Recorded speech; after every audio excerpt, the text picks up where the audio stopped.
बंधुओं, हमने पिछले अंक में सुना कि श्री राम जी को जनकपुर जाते हुए मार्ग में एक आश्रम दिखाई दिया। वहाँ कोई पशु पक्षी या कहिए जीव जंतु नहीं था। पत्थर की एक शिला को देखकर प्रभु ने विश्वामित्र जी से पूछा।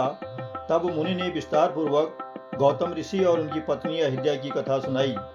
मुनि कहते हैं कि गौतम ऋषि की पत्नी अहिल्या श्रापवश पत्थर की देह धारण किए हुए है और आपके चरण कमलों की धूली चाहती है। हे रघुवीर, इस पर कृपा कीजिए। श्री राम जी के पवित्र और शोक का नाश करने वाले चरणों का स्पर्श पाते ही सचमुच वह तपोमूर्ति अहिल्या प्रकट हो गई। श्री रघुनाथ जी को देखकर वह हाथ जोड़कर सामने खड़ी रह गई। अत्यंत प्रेम के कारण वह अधीर हो गई। उसका शरीर पुलकित हो उठा, मुख से वचन कहने में नहीं आते थे।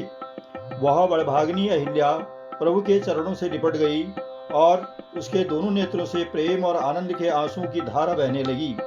फिर उसने मन में धीरज रखकर प्रभु को पहचाना और प्रभु की कृपा से भक्ति प्राप्त की। तब अत्यंत निर्मल वाणी से उसने प्रभु की स्तुति प्रारंभ की। स्तुति इस प्रकार है। हे ज्ञान से जानने योग्य श्री रघुनाथ जी, आपकी जय हो। मैं अपवित्र स्त्री हूँ और हे प्रभु, आप जगत को पवित्र करने वाले, भक्तों को सुख देने वाले और रावण के शत्रु हैं। हे कमल नयन, हे संसार भय को छुड़ाने वाले, मैं आपकी शरण आई हूँ। मेरी रक्षा कीजिए, रक्षा कीजिए।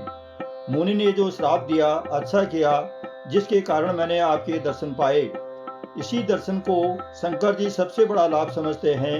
हे प्रभु, मैं बुद्धि की बड़ी भोली हूँ। मेरी एक विनती है। हे नाथ, मैं और कोई वर नहीं मांगती हूँ, केवल यही चाहती हूँ कि मेरा मन रूपी भंवरा आपके चरण कमलों की रस के प्रेम रूपी रस का सदा पान करता रहे।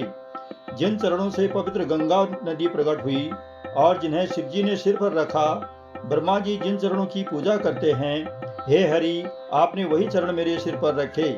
इस प्रकार बार बार प्रभु के चरणों में गिर पड़ी, जो मन को बहुत अच्छा लगा। उस वर को पाकर अहिल्या आनंद से भरी पति लोक को चली गई।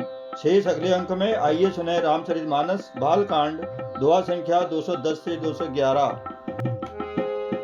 गौतम नारी साप बस, उपल देह धरि धीर, चरण कमल रज चाहते, कृपा करहु रघुबीर।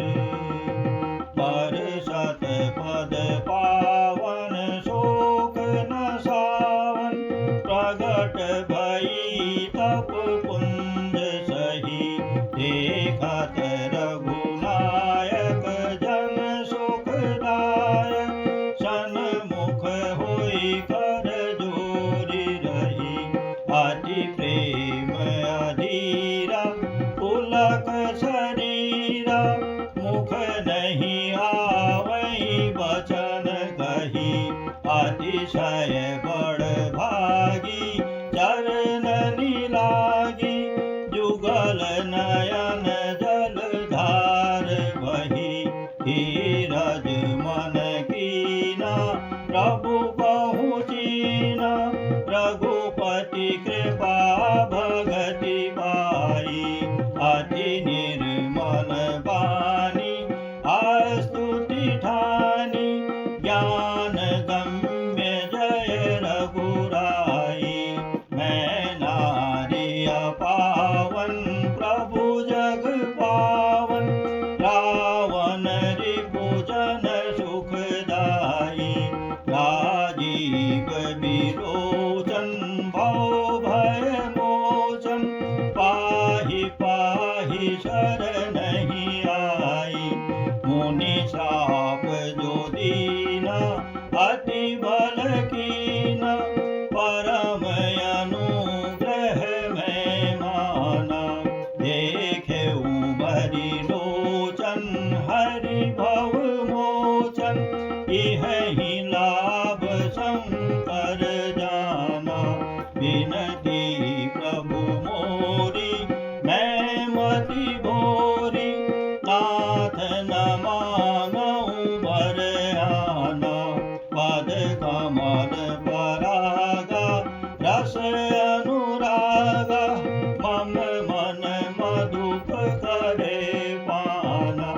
जेहि पद सुर सरिता परम पुनीता प्रगट भई शिव शीस धरि सोई पद पंकज जेहि पूजत अज मम सिर धरे कृपाल हरि यही भांति सिधारी गौतम नारी बार बार हरि चरण परी जो अति मन भावा सो बरु पावा गयपति लोक आनंद भरी अस प्रभु दीन बंधु हरि कारण रहित दयाल